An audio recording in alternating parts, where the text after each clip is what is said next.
Hello students, आज हम lesson 3 introduction to Windows and its accessories के अंदर कुछ और आगे के क्वेश्चंस पढ़ने जा रहे हैं।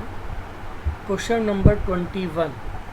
वैसे तो इस क्वेश्चन को आपको पहले भी कई बार बताया जा चुका है, समझाया जा चुका है, परंतु एक बार फिर से रिवीजन के लिए आपको इसको बताया जा रहा है।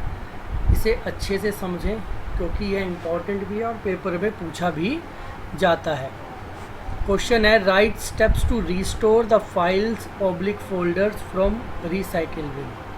इसका मतलब है कि किस तरीके से हम जो हमारा फाइल या फोल्डर है उसको रिसाइकिल बिन से दोबारा प्राप्त कर सकते हैं। रिस्टोर का मतलब होता है दोबारा से प्राप्त करना, रिस्टोर करना। अगर हमारी कोई फाइल या फोल्डर गलती से डिलीट हो गई है और हम उसे दोबारा से लाना चाहते हैं, प्राप्त करना चाहते हैं, तो उसे किस तरीके से प्राप्त किया जा सकता है। जैसा कि शायद आपको पहले भी बताया गया है कि जो हमारा रिसाइकिल बिन है that is a temporary storage space. ये एक डस्टबिन होता है कंप्यूटर का।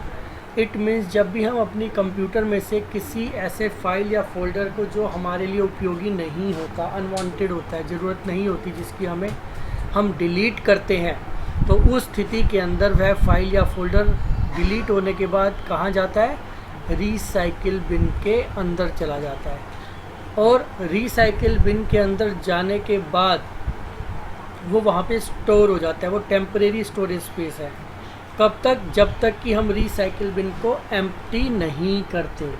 यदि हम रिसाइकिल बिन को एम्प्टी कर देते हैं तो उस केस में तो हम उसे रिस्टोर कर ही नहीं पाएंगे। लेकिन अगर हमारा कार्य जो हमने डिलीट किया है वो अभी भी रिसाइकिल बिन के अंदर उपलब्ध है, हमने रिसाइकिल बिन को एम्प्टी नहीं किया है, तो उस स्थिति के अंदर हम अपने फाइल या फोल्डर को रिस्टोर कर सकते हैं, दोबारा से प्राप्त कर सकते हैं। तो यही इस पर्टिकुलर क्वेश्चन में पूछा गया है। Right steps to restore the file और फोल्डर फ्रॉम रिसाइकिल बिन। कैसे रिस्टोर दोबारा से किया जा सकता है, कैसे फाइल या फोल्डर को दोबारा से प्राप्त किया जा सकता है। तो चलिए देखते हैं। आपको यह है करके दिखाया जा रहा है डेमो के द्वारा। ये हमारे पास यहाँ रिसाइकिल बिन है एट प्रेजेंट। तो इसके अंदर कुछ फाइलें हैं, ये देखिए कुछ फाइलें यहाँ नज़र आ रही हैं। अगर मैं इसको एम्प्टी कर देता हूँ यहाँ से और यस कर देता हूँ तो ये फाइलें मेरी अब परमानेंटली डिलीट हो गई हैं, हम इसको दोबारा से प्राप्त नहीं कर सकते। चलिए अब हम और कोई अपनी नई फाइल डिलीट करते हैं जिसके ऊपर हम इस काम को परफॉर्म कर सकें। फॉर एन एग्ज़ाम्पल, यहाँ पर मेरी एक फ़ाइल है PQR। मैं इसको डिलीट करना चाहता हूँ। मैंने इसको राइट क्लिक किया, यहाँ पर जाकर डिलीट की ऑप्शन पे गए, हम यहाँ पर क्लिक किया। जब भी आप किसी फाइल या फोल्डर को डिलीट करते हैं, कंप्यूटर आपसे कंफर्म करता है, are you sure you want to move this file to recycle bin. क्या आप पक्का इस फाइल को रिसाइकिल बिन में भेजना चाहते हैं? अगर आप यस करेंगे तो ही आपकी फ़ाइल डिलीट होगी, अन्यथा आपकी फ़ाइल डिलीट नहीं होगी। अगर मैं इसे यहाँ नो कर देता हूँ तो ये फ़ाइल डिलीट नहीं होगी, यहीं रह जाएगी।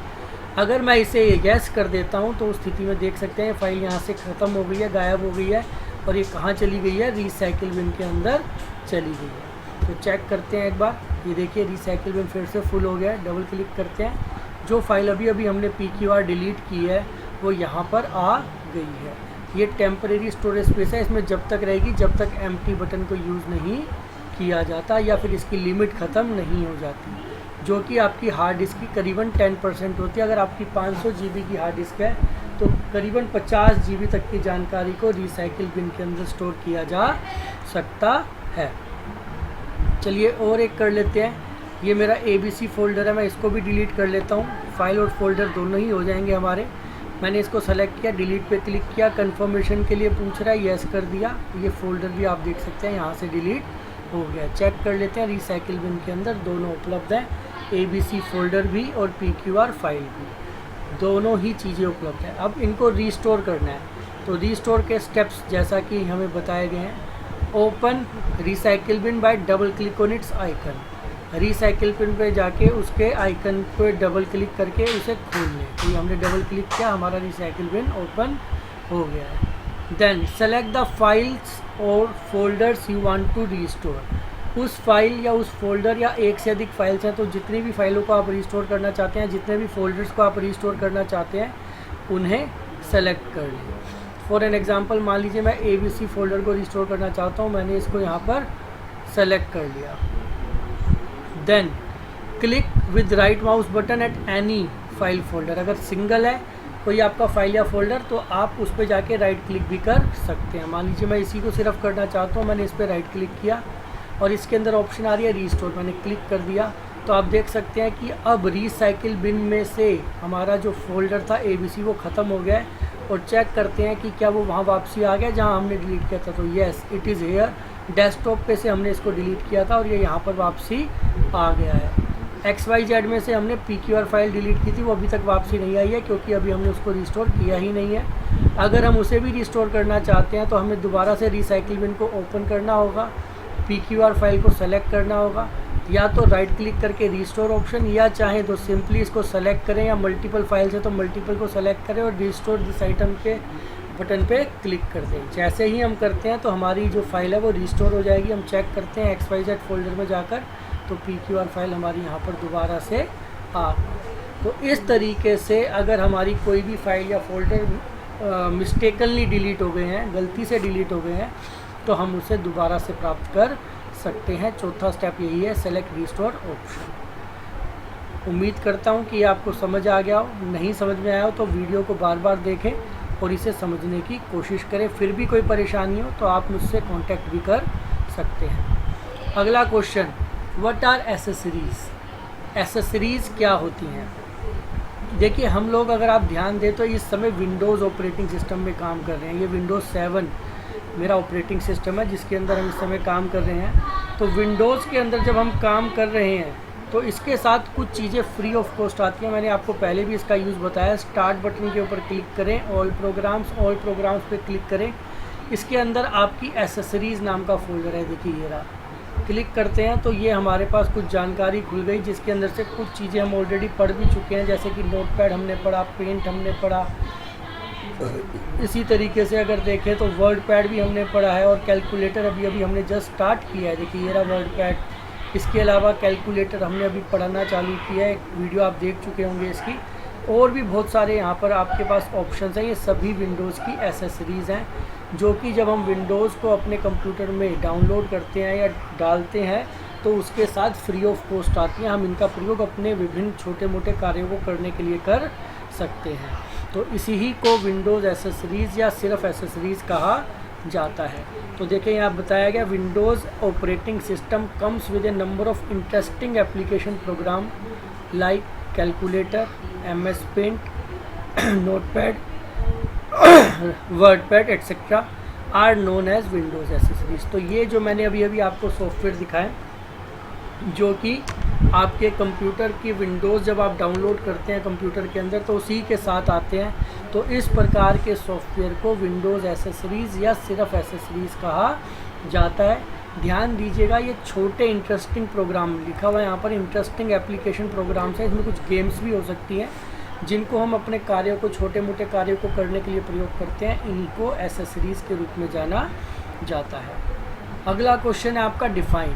जो अभी अभी हमने 4 नाम पढ़े, करीबन यही 4, अन्यथा अब जो सिलेबस आया लेटेस्ट हरियाणा बोर्ड का उसके अनुसार आपके 2 तो मेन है ही, नोटपैड और वर्डपैड, ये आपके सिलेबस में है। फिर भी मैंने आपको 4 चीज़ें करा दी हैं, कैलकुलेटर, MS पेंट, नोटपैड और वर्डपैड। इन चारों की ही डेफिनेशन यहाँ लिखवाई जा रही है और समझाया जा रहा है ये क्या होते हैं, ताकि अगर ये पेपर में पूछ लिए जाएँ तो आपको इनके बारे में जानकारी हो।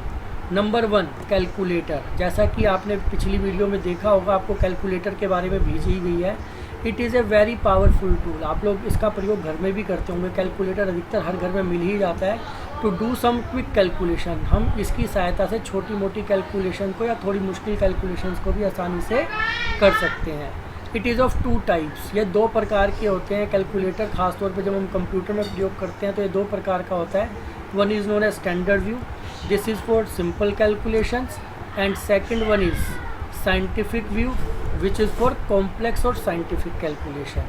आइए एक बार इसे देख भी लें अगर हम चाहें तो। देखिए ये यहीं पर उपलब्ध है। कैलकुलेटर पे क्लिक करता हूँ, ये कैलकुलेटर ओपन हो गया, शायद आपको याद आ गया होगा। ये हमारा जो इस समय व्यू खुला है ये स्टैंडर्ड व्यू है। कौन सा व्यू है हमारा? स्टैंडर्ड व्यू है। नॉर्मल व्यू है, ये देख सकते हैं ये स्टैंडर्ड व्यू है। अगर मैं व्यू पे जाके चेंज करूं तो यहाँ से साइंटिफिक व्यू खोला जा सकता है, जो इससे थोड़ा कॉम्प्लेक्स और मुश्किल व्यू है, जो कि साइंटिफिक कैलकुलेटर कहलाता है। तो इसके अंदर और भी 2 प्रकार के कैलकुलेटर, लेकिन आपको उस डिटेल में नहीं जाना है। आपको सिर्फ यही 2 कैलकुलेटर, वो भी स्टैंडर्ड मेन करना है। साइंटिफिक में कुछ ही चीज़ें आपको समझ में आ पाएंगी, बाकी की चीज़ें अभी आपने पढ़ी ही नहीं है, वह आप बड़ी क्लासेस में पढ़ेंगे तभी आपको समझ में आ पाएंगी। तो ये हम और आगे कैलकुलेटर की जो सेकंड वीडियो बनेगी उसके अंदर आप देख पाएंगे कि किस तरीके से इसमें काम किया जा सकता है। एक वीडियो आपको ऑलरेडी बताई जा चुकी है। सेकंड है नोटपैड। जैसा कि आप जानते होंगे नोटपैड आपने किया भी है। It is a text editor. यह टाइपिंग करने का एक सॉफ्टवेयर है, स्पेशली टेक्स्ट लिखा जा सकता है। Use for creating and editing text files. इसके अंदर आप अपनी लिखने के कार्य को, टेक्स्ट फाइलों को बना सकते हैं। It does not support formatting. ये ध्यान रखिएगा, ये महत्वपूर्ण बात है। इसके अंदर फॉर्मेटिंग ऑपरेशंस कम है। पहले तो बिल्कुल ही नहीं थे, अब कुछ डाल दिए गए हैं जो लेटेस्ट वर्जन आ रहे हैं, लेकिन कम है। In Notepad we can save the file with different extension. इसके अंदर आप अपनी फाइल को अलग अलग एक्सटेंशन से सेव कर सकते हैं, .cpp से, .java से, इस तरीके से। वैसे जो इसकी अपनी बाय डिफ़ॉल्ट एक्सटेंशन है वो आगे लिखी हुई है। We can not insert graphic in it. इसके अंदर हम चित्र नहीं डाल सकते। By default its files are saved with .txt extension. ध्यान दीजिएगा, ये इंपॉर्टेंट है, पेपर में अधिकतर 1 मार्क के अंदर पूछ लिया जाता है। .txt एक्सटेंशन होती है जिसके द्वारा इसकी फाइलों को ऑटोमेटिकली सेव किया जाता है, डिफ़ॉल्टली सेव किया जाता है। नेक्स्ट है WordPad. It is also a text editor. यह भी एक टेक्स्ट एडिटर है। Use for creating and editing documents files even with size more than 64 KB। Notepad के अंदर जो फाइल बनती है वो अधिकतर 64 KB से कम होती है, जबकि वर्डपैड में 64 KB से ज़्यादा भी बड़ी फाइल बनाई जा सकती है। It supports formatting operation and also allows insertion of graphic object. जैसा कि ऊपर हमने पढ़ा, नोटपैड के अंदर फॉर्मेटिंग ऑपरेशन या तो सपोर्ट नहीं किए जाते या कम होते हैं, और ग्राफिक्स तो डाले ही नहीं जा सकते। इसमें दोनों ही काम किए जा सकते हैं। Its files are saved with .doc extension. तो ये इंपॉर्टेंट है, आपको इसकी एक्सटेंशन याद करनी है। ये यूजुअली इस तरह के क्वेश्चन 1 मार्क में पूछ लिए आते हैं। तो इसकी एक्सटेंशन जो है वर्डपैड की फाइलों की, डैट इज़ .doc। चौथी एसेसरीज़ है MS पेंट, जो हमारे सिलेबस में आ सकते हैं। इसके बारे में कुछ क्वेश्चन जो लेटेस्ट सिलेबस आया उसमें तो नोटपैड वर्डपैड का ही नाम है, लेकिन MS पेंट पहले भी 1-2 बार पूछा जा चुका है। It is a graphic software that allows creation and editing of drawings and picture. यह एक ग्राफिक सॉफ्टवेयर है जिसके अंदर हम अपनी चीज़ों को ड्राइंग बना के क्रिएट कर सकते हैं। मेनली ड्राइंग बना सकते हैं या सिग्नेचर कर सकते हैं, इस तरह के काम कर सकते हैं, जो कि आपको सिखाया भी गया है। Its files are save with .bmp extension. ध्यान रखिएगा, ये जितनी भी एक्सटेंशन दी गई है नोटपैड के अंदर तो कोई फाइल सेव होती नहीं, तो कोई एक्सटेंशन होती ही नहीं है वहाँ पर, लेकिन बाकी तीनों की आपको एक्सटेंशन बताई गई है, नोटपैड की, वर्डपैड की और पेंट की। तो आपको याद करनी है, ये यूजुअली पेपर में 1 मार्क में पूछ ली जाती है ऑब्जेक्टिव क्वेश्चन में। तो MS पेंट की जो फाइल की एक्सटेंशन है डैट इज़ .bmp, जिसकी फुल फॉर्म होती है बिट मैप पिक्चर। तो इस तरीके से इसकी फ़ाइल को सेव किया जा सकता है। DOC के अंदर आप एक्सटेंशन मार सकते हैं डॉक्यूमेंट। डॉक्यूमेंट का छोटा नाम है, पहले 3 अक्षर लिए गए हैं। ऐसे ही टेक्स्ट के जो टेक्स्ट फाइल होती है, नोटपैड की फाइल होती है, उसे टेक्स्ट फाइल बोला गया, तो इसलिए उसके अंदर ई हटा के TXT एक्सटेंशन होती है। तो इस तरीके से ये आपकी डिफरेंट एसेसरीज़ उपलब्ध है जिनका हम कंप्यूटर के अंदर प्रयोग करते हैं। धन्यवाद।